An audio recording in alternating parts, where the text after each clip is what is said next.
Hope everybody's well.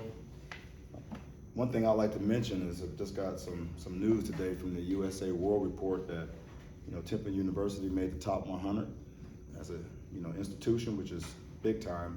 We tell our recruits and all our potential prospects that they can come here and get a great education and have a life that they can set up for themselves, for a long time with a Temple degree. And the USA report proved that to be true. And they see what we see here, and it's a hidden gem here in North Philly that we want the world to recognize. And so to have that recognition come out the USA World Report is huge. We can get a quality education here, and if you're an athlete, you can play high quality sports here and get a really good experience that will prepare you for life. And so kudos to Temple University and everybody involved in the university that works their butt off, including the students and the student athletes. I mean, that's an unbelievable honor that we're very proud of. I know you guys want to talk football, so I'll leave you up to some questions. So, Stan, you got two guys who transferred in from Miami. Do you talk to Camden and Allahay this week about, emotions or anything? You address that? No, I know those two individuals. I already know where their emotions are, and I didn't talk to them about that. Again, our focus is on us.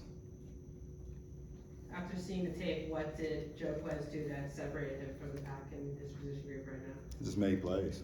He was productive, didn't make a whole lot of mistakes, and took advantage of what the offensive line presented. And also, got yards on his own. Was able to play on contact and protect the football. Those are the things that we ask of that position.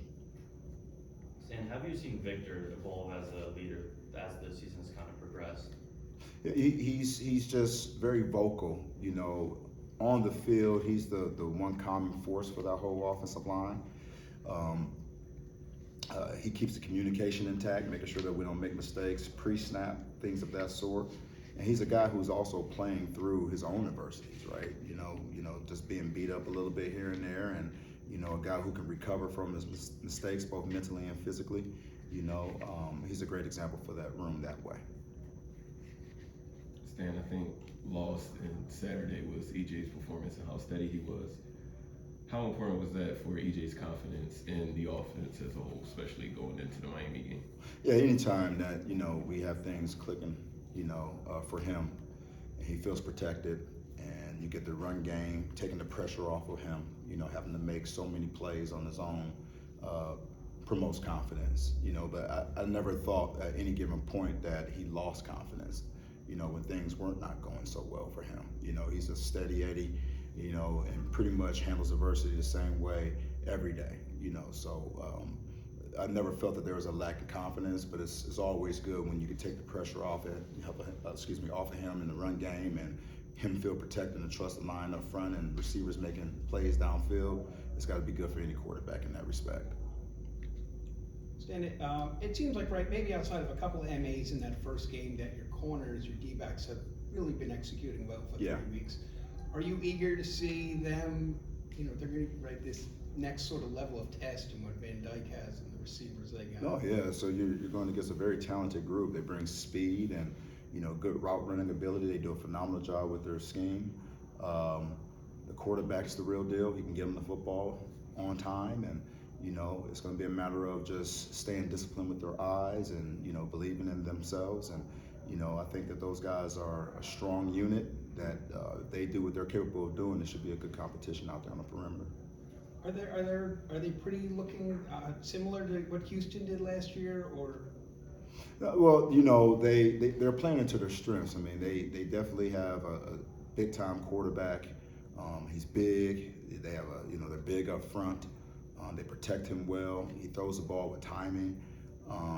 The running back's the real deal. He can hit a home run at any given point in time, so you just can't be locked into the throw game. You have to be, just disciplined with your eyes and be ready to anticipate anything that can come out of that offensive unit that Miami has. So comparing them to another team is kind of hard. I mean, they have an element of speed that we have not seen, and they got some playmakers on the perimeter. So we just got to lock in and do the best that we can to continue to enhance our execution on defense.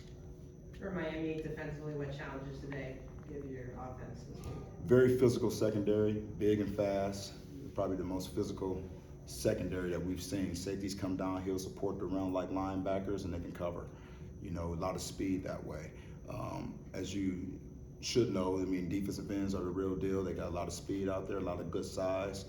They bring a lot of finesse. They can transition from finesse to power at any given point in time. So we've got to really lock into fundamentals and techniques and not get, you know, overly excited or take the wrong step, because then we'll put ourselves in harm's way that way. So we got to just really lock into the base fundamentals and techniques of what we're capable of doing. Curious on that single digit last week. Was Quay maybe going to wear number 9, but then he got scratched from the game, and so nobody got 9? No one earned 9 last week. No one earned it. Seeing Adam Klein the last couple of games, what's like his role with the team, and how is he just helping out here?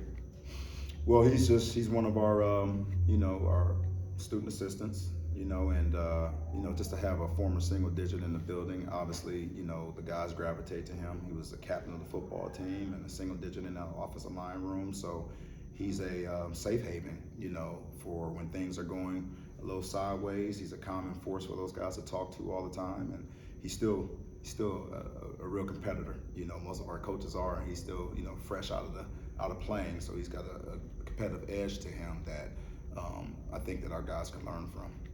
I just wanted to ask about Quincy, just his, obviously he got the 2 touchdowns, but how's his, you know, attitude then? He seemed very comfortable in the press conference about the role that he's in with his team. He was talking about his attitude and unselfishness to be in the role that he's in. Quincy's awesome. I hadn't seen him be but one way, and that's awesome. You know, he's a teammate, very unselfish, and you know, we recruited him that way, and he's been that way. So he's settled into his role. He just wants to win, and that's what we need for guys that are playing in roles like that. Is there, you know, through the first 3 games here, Ahmad and Dante and Zay Baines, they're just getting such the lion's share of those snaps at receiver. Is and maybe I thought a little more depth we might see on this past Saturday. I don't know, is that just the great chemistry that EJ has with those that you, or the drop off to, you know, how much those guys have played versus who's next, why they've been so heavily? Well, those guys have earned it, number one, right? They've earned that right, and you know, we get pretty young behind them, and those guys just need to continue to develop, to get themselves game ready. You know, it's not like we're not afraid to put them in the ball game, you know, but everything's earned here, you know, and you know, those guys still have some work to do. We actually need them to elevate their level of play, so we can get more of those guys on the football field. But the guys are getting what they deserve right now. Is Dwan in the mix? Yeah, he is. Quincy's first touchdown, kind of like the Eagles like quarterback sneak. Like what's the challenges for opposing defense on plays like that? Well, you know, number one, you got to get lined up in a hurry, right? And you know, it's low man wins.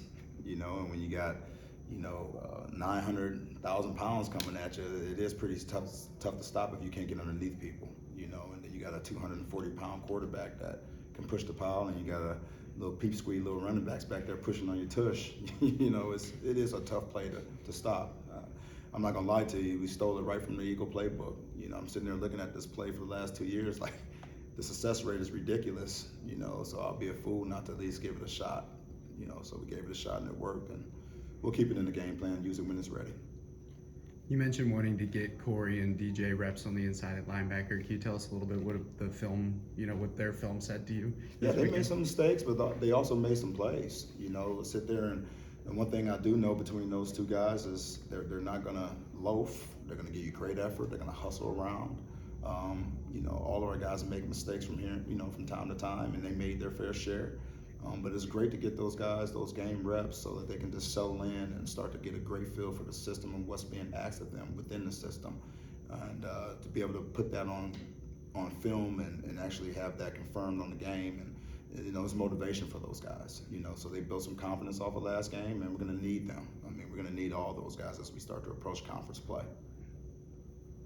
You're hoping for more from Jordan Smith. It's been seemed like, you know, sort of a slow start for him to the season coming off. Yeah, it's what you know, I think the people that we've been playing so far have done a good job of, you know, not taking that part of the game away, but being very aware. You know, we ended the season off last year with 50% of the the passes thrown was to that position. You know, so guys come in and they study film. You know, gotta give them credit, and sometimes that presents itself, sometimes it doesn't. You know, but you know, Jo is a very intricate part to our success on offense. It just his number hadn't been called that way from an execution standpoint, but he's got to stay ready. A couple guys that were dinged the other day, Rich Rod and Evandy still come back. You get a feel for them. Yeah, we're going to be day to day with those guys. I mean, they definitely got the right. If you ask them, I'm playing coach, but you know, it's a matter of just day to day being smart. You know, they're doing a great job down in the training room to get those guys prepared and ready to go. The mindset's there, so we just got to make sure that their body is. How about Diego coming in? He dressed. He looked like he was. Yeah, the same thing. Same. Yeah, he's good to go. I couldn't help but notice after the game, I saw KJ Miles walking around. He wasn't no leg brace on. Is he ever returned to practice? It's going to be a little while for him. You know, you know, but he has something pretty significant that he's overcoming right now, and but again, he's progressing right on time. Did you did Layton feel like, I don't know, he got a little bit of shoulder on that? It was a targeting. It was a bang play. I love the hit, but if he just keeps his eyes up, you know, he's still playing right now. So, you know, it was a legit call.